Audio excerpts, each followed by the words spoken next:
Assalamualaikum warahmatullahi wabarakatuh. Di sini kami dari kelompok 7 praktikum biokimia akan melakukan uji percobaan isolasi dan aktivitas enzim. Anggota kelompok 7 terdiri dari Rahma Cahya Dewi, Fadilah Khairina, dan Sakinah Salsabila. Percobaan dimulai.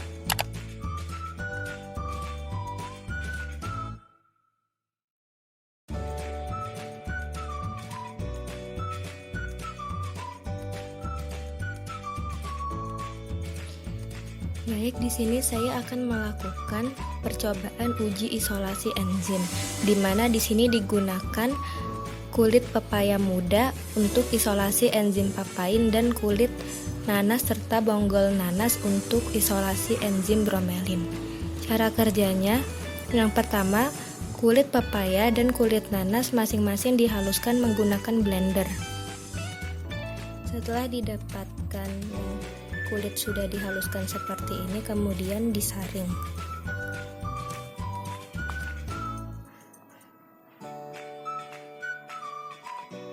Ekstrak kulit nanas juga disaring.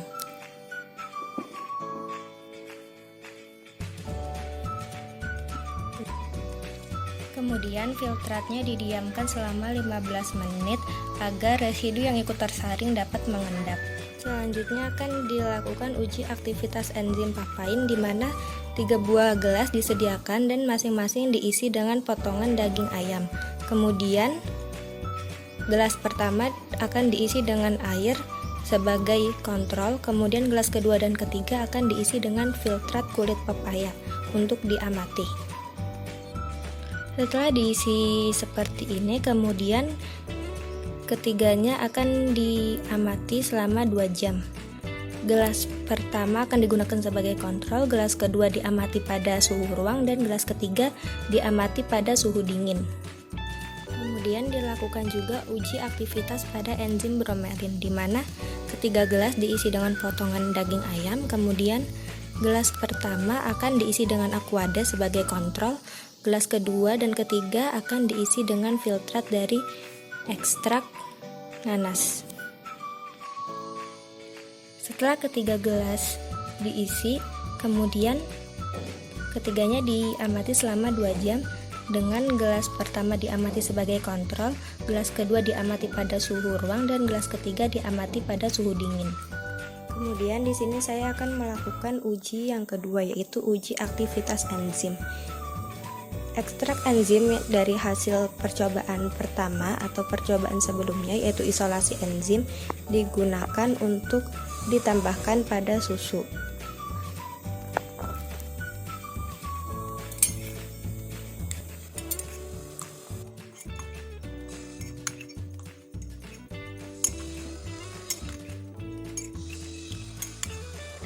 Kemudian keduanya dipanaskan dan diamati perubahan yang terjadi.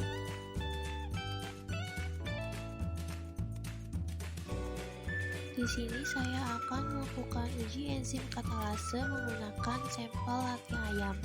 Pertama, masukkan sampel hati ayam yang sudah dihaluskan ke dalam 4 tabung reaksi yang berbeda, yaitu tabung A, B, C, dan D. Ambil tabung reaksi yang kosong, lalu masukkan larutan H2O2 ke dalam tabung reaksi menggunakan pipet. Setelah larutan H2O2 dimasukkan ke dalam tabung reaksi, jangan lupa untuk menutup mulut tabung reaksi. Hal itu dilakukan untuk mencegah menguapnya H2O2. H2O2 ini bersifat mudah menguap. Selanjutnya yaitu memasukkan larutan H2O2 ke dalam tabung reaksi yang A. Amati perubahannya, apakah terdapat gelembung atau tidak. Selanjutnya lakukanlah uji nyala. Pada tabung reaksi yang B, sampel ditambahkan dengan larutan baking soda.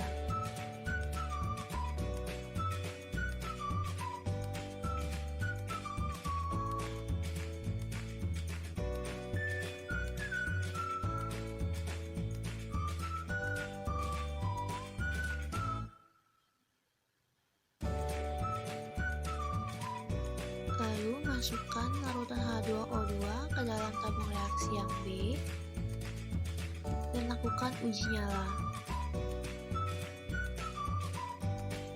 Pada tabung reaksi yang C ditambahkan dengan cuka,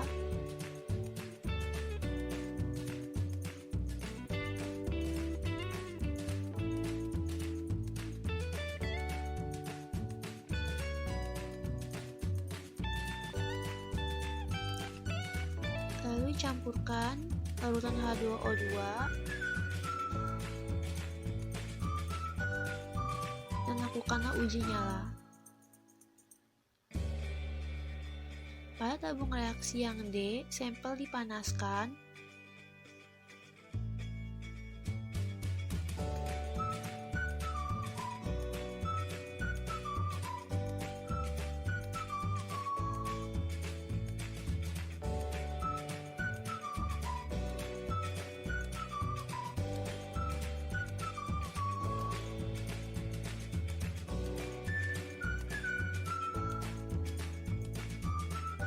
lalu dicampurkan dengan larutan H2O2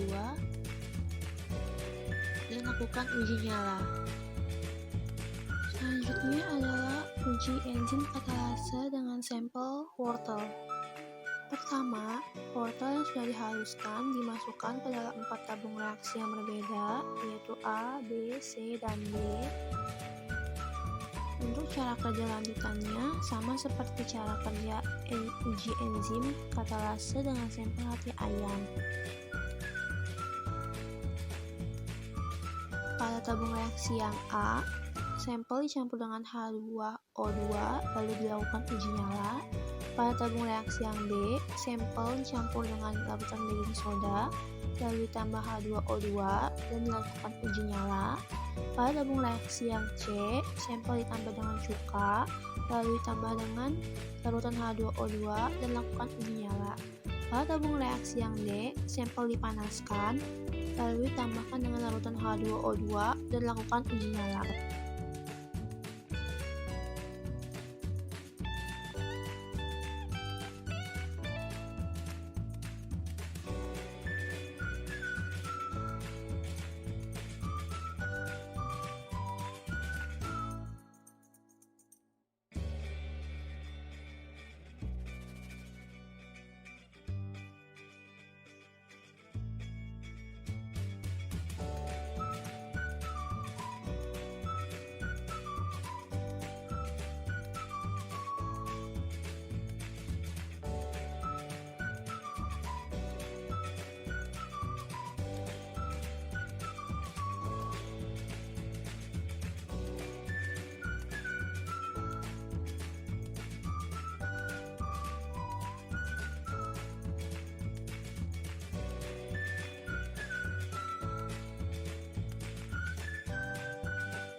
Berikutnya adalah uji enzim katalase dengan sampel daun pepaya. Pertama, daun pepaya yang sudah dihaluskan dimasukkan ke dalam 4 tabung reaksi yang berbeda, yaitu tabung A, B, C, dan D. Untuk langkah kerja selanjutnya, yaitu sama seperti uji enzim katalase pada sampel hati ayam dan wortel.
Selanjutnya ada uji enzim katalase pada sawi, dimana sawi yang udah difiltrat dimasukkan ke dalam tabung A, B, C, D, dan tabung A diberi larutan H2O2.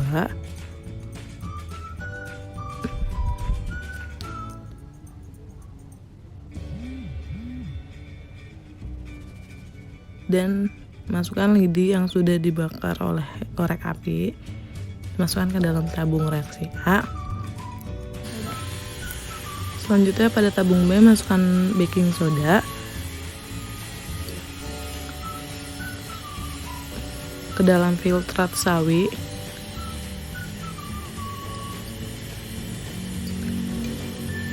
Setelah itu masukkan H2O2 ke dalam tabung reaksi yang berbeda sebanyak 1 cm.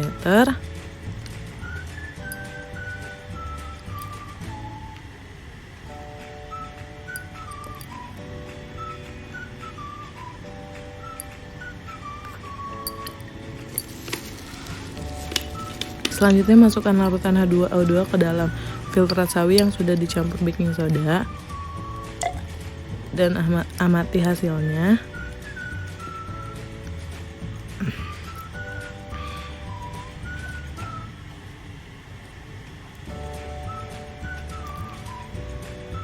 Dan masukkan lidi yang sudah ada beraknya, masukkan ke dalam tabung reaksi sawi tersebut.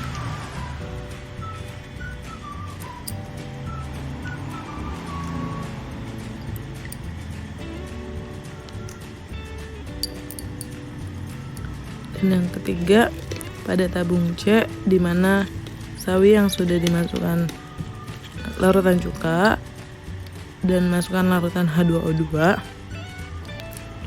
dan amati hasilnya.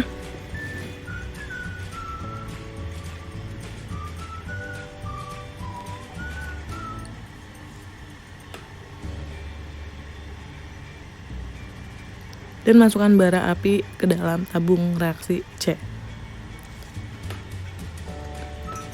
Selanjutnya ada tabung D, yang dimana filtrat sawi akan dipanaskan terlebih dahulu.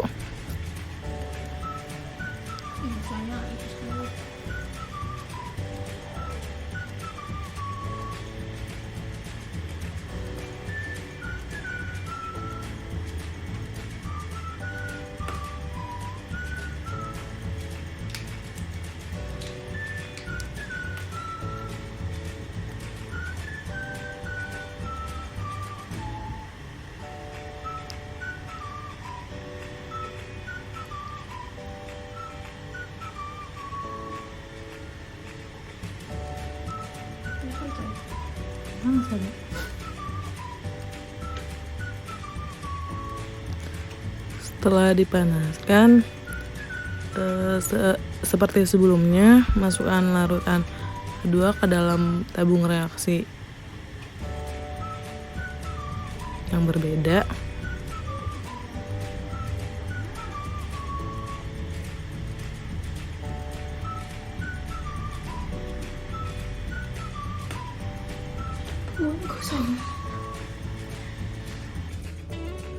Setelah itu masukkan larutan H2O2 sekitar 1 cm dalam tabung reaksi.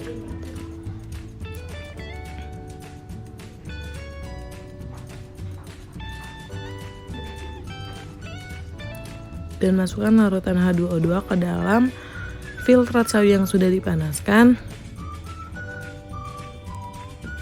dan amati hasilnya. Masukkan bara api ke dalam tabung reaksi filtrat sawi yang sudah dipanaskan dan sudah dicampurkan larutan H2O2.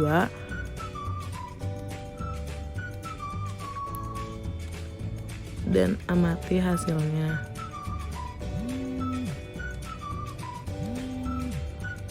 Selanjutnya enzim katalase pada kentang, dimana kentang dikupas terlebih dahulu dan dipotong-potong dan di blender dan diambil filtratnya saja. Yang tabung reaksi A dimasukkan filtrat kentang ditambah larutan H2O2 dan masukkan bara api yang sudah dinyalakan ke dalam tabung reaksi. Amati hasilnya. Pada tabung B, masukkan larutan baking soda ke dalam filtrat kentang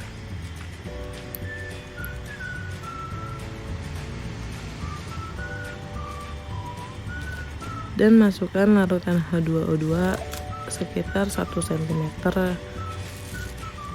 ke dalam tabung reaksi.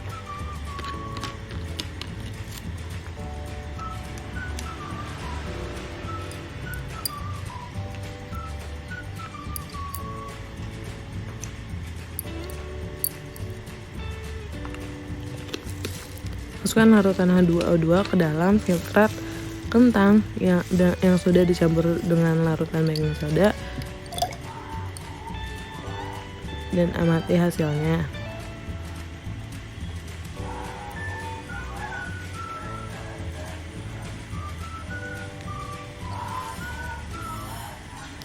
Dan masukkan bara api yang sudah dinyalakan ke dalam tabung reaksi. Amati bara api tersebut. Dan selanjutnya ada tabung C yang dimana filtrat kentang dimasukkan dengan larutan cuka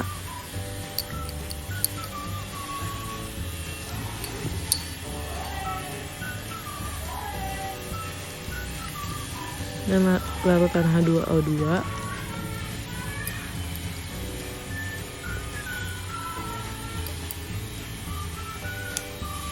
masukkan larutan H2O2 ke dalam tabung reaksi C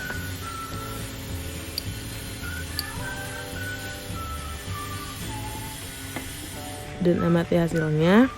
Masukkan bara api yang sudah dinyalakan dimasukkan ke dalam tabung reaksi yang sudah dimasukkan larutan H2O2.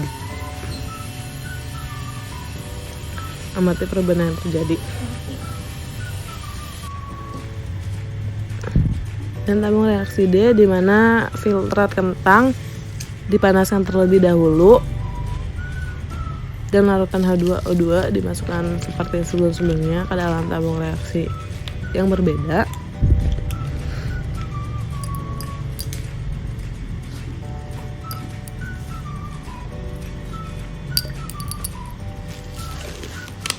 Masukkan ke dalam tabung reaksi D yang sudah dipanaskan, filtrat kentang yang sudah dipanaskan.